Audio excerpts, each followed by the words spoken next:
தருமை ஆதீனத்தினுடைய 27வது குருமகா சன்னிதானத்தினுடைய பாதங்களுக்கு என்னுடைய வணக்கங்கள்.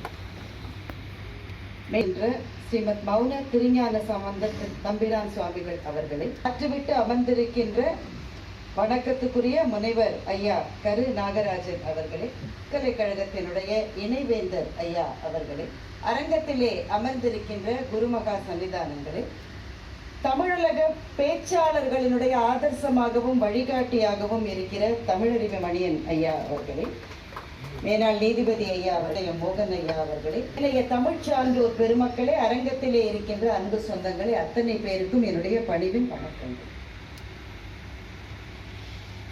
ஐயா திரு கரு நாகராஜன் அவர்கள் இங்கே பேசுகிற போது எனக்கு கொஞ்சம் அச்சமாக இருந்தது.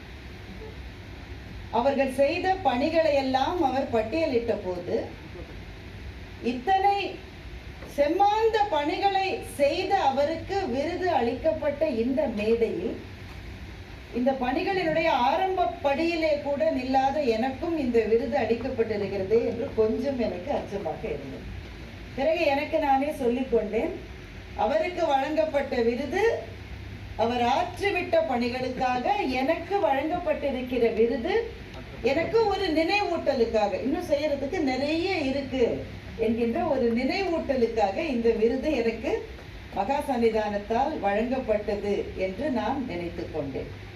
இந்த நேரத்தில் இந்த விருதுக்காக என்னை தேர்வு செய்த தருமை ஆதீனபுரத்து சான்றோர்களுக்கும் SRM தமிழ் பேராயத்தினுடைய அன்பர்களுக்கும் திரும்பவும் என்னுடைய மிக பணிவான நன்றியை நான் தெரிவித்துக் கொள்கிறேன்.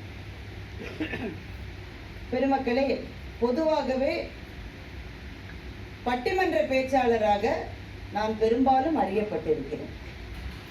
இங்கே வரவேற்புரை சொன்ன சாமி அவர்கள் கூட என்னை பார்த்த உடனேயே பட்டிமன்றத்தில் நான் பேசுவதுதான் ஞாபகத்துக்கு வருகிறது.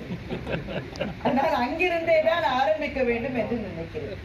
மேடையில ஏறுவதற்கு முன்பு எனக்கு அவர்கள் அன்போடு இட்ட ஒரு கட்டளை, 5லிருந்து 7 நிமிஷத்துக்குள்ள நீங்க முடிச்சிடணும். பிரச்சனை அதுலதான். ஏன்னா மணி அடிக்காம பேச்சை நிறுத்த எங்களுக்கு பழக்கம் இல்லை. இருந்தாலும் ஆளுநர் அவர்கள் இருக்கின்ற ஒரு மேடையிலே சில மரபுகள் காப்பாற்றப்பட வேண்டும், நேரம் முக்கியம் என்பதை அறிந்து மிகச் சுருக்கமாக 2 அல்லது 3 செய்திகளை சொல்ல நினைக்கின்றேன். இந்த மேடையிலே இந்த நேரத்திலே நிற்கின்ற போது மறைந்துவிட்டு இன்றைக்கு விண்ணுலகிலிருந்து என்னை பார்த்து ஆசீர்வதித்துக் கொண்டிருக்கிற என்னுடைய அம்மாவுக்கு என்னுடைய நன்றிகளை நான் தெரிவித்துக் கொள்கின்றேன். தமிழையும் சைவத்தையும் எங்களுக்கு அறிமுகப்படுத்தியவர் அவர்தான்.